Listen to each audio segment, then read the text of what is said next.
ZANU-PF, we have no figures. We are very together and very united. So some of these issues we see on social media, we find them very amusing, and it's very good comic relief for us. But anyway, to answer the question seriously, we are more united today than ever before. Emerson has chosen to betray the people of Zimbabwe, aligning himself with these criminal cartels, the Shigananda.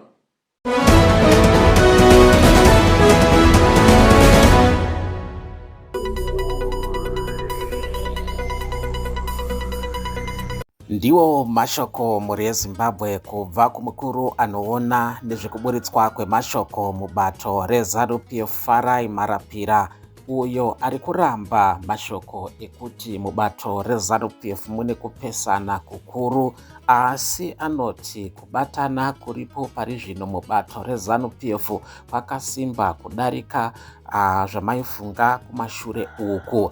Naizvozvo bato reZANU-PF rasarirwa nemazuva 2 kuti madelegates atange kusvika kumusangano wekonferensi uyo uri kuitirwa kudunhu reManicaland gore rino. Naizvozvo nezuro Comrade Geza vakauya vakaadresa nyika nenguva dzatu masikati, apo vakakurudzira ruzhinji rwenyika kuti vanofanirwa kubatana musi wa17 vapinde mumugwagwa varatidzire vademonstrate, nekuti iri ndiro zuva richaungana kana kuti ndiro zuva riri kuda kuendozwa agenda resolution number 1 yebato reZANU-PF yekuti vaEmerson Mnangagwa varambe vari pachigaro kusvika mugore ra2030. Ndiwo mashoko mureZimbabwe kubva paadrese yaComrade Geza, apo vakati vaEmerson Mnangagwa vatadza kuita zvido zveveruzhinji, asi kuti varipo pakufadzana nezvigananda neshamwari dzavo idzo dzavanoti vari kushanda kubira nyika. Izvi zvavuyavo paine mashoko ekuti mubato reZANU-PF bude kurongerana kuripo kwekuda kubvisa Vice President Chiwenga pachigaro, vachipomedzerwa mhosva yekubloka ascendance yakuda kwaShetagirei muCentral Committee nemhosva yekubloka kubudirira kweresolution number 1. Kune dzimwewo nhengo dzirimo mubato reZANU-PF dzinonzi dziri kutagetwa panyaya imwe chete yekuti dziri kupikisa nyaya yeterm extension yavaEmerson Mnangagwa. Asi nyaya yeterm extension haisi kurambwa nevatsigiri vebato reZANU-PF chete, asi neruzhinji rwenyika yeZimbabwe vari kutaura kuti hatisi kuda unhu unenge wavaMugabe vairambira vari pachigaro vachiramba vachiti ndanzi ndirambe ndiripo nemastructures ebato reZANU-PF zvimwe chete zvinova zvava kuitwa pari zvino munyika yeZimbabwe. Asi musiyano wavepo, bato reZANU-PF rinonzi rahijekwa nevamwe vanhu vasina kurwa hondo, izvo zvaita kuti pave nekupesana nevarwi vehondo yerusununguko avo vane muono wekuti vava kuitirwa zvisingatarisirwe zvavakanga vasina kutarisira mubato ravo reZANU-PF. Ndiwo mashoko aripo muri Zimbabwe. Takanangana nenyaya dzirimo mubato reZANU-PF apo riri kuenda kukonferensi iyo iri kutanga svondo rinouya. Zvichakadaro, Comrade Geza vanoti veruzhinji ngatibudei neuwandu tiende tinobvisa vaEmerson Mnangagwa, tiende kundodzivisa zviri kuda kurongwa navaEmerson Mnangagwa. Izvi zviri kuitikawo panguva ino kunyika yakaita seMadagascar iine dambudziko rimwe chete rekuratidzira. Izvo zvaita kuti mutungamiriri wenyika yeMadagascar vaAndry Rajoelina vatize munyika iyi mushure mekunge mauto enyika iyi aramba kuti apfure veruzhinji seoda yakanga yapiwa nemutungamiriri wenyika kuti pfurai maprotesters, asi mauto enyika iyi akasarudza kuenda kudivi reruzhinji rwenyika yeMadagascar. Izvo zviri kutaurwavo neveruzhinji padandemutande kuti vaEmmerson Mnangagwa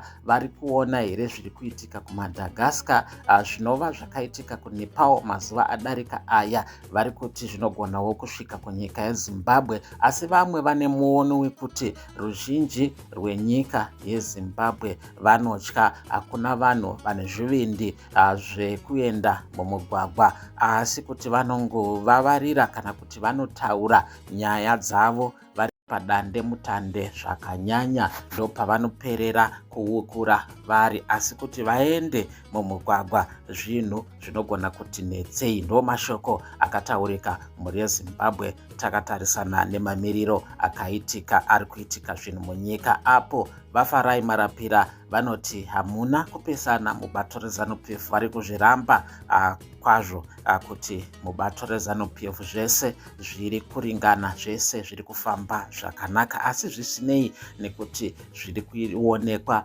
nemachenjisi akaitika navaEmmerson Mnangagwa maringe nenyaya yavaObert Mpofu nekuzodzingwa kwakaitwa director webato reZANU-PF mazuva adarika aya, nezvimwe zviri kunzi zviri kutevera before conference iyoyi. Pane zvakawanda zvinonzi zvinogona kuitika. Mazvita mhuri yeZimbabwe nenguva yenyu yamatora kuvadeso pano. Well, if you look at Zimbabwean social media, we realize that we're wasting a lot of talent when it comes to movie writers and so on. Because the fake scripts that come out on social media are a marvel to see. Hollywood is not producing anything on that level. Within ZANU-PF, we have no figures. We are very together and very united. So some of these issues we see on social media, we find them very amusing, and it's very good comic relief for us. But anyway, to answer the question seriously, we are more united today than ever before. We have President Mnangagwa at the helm, unshaken, 100% supported by his vice presidents to the cells.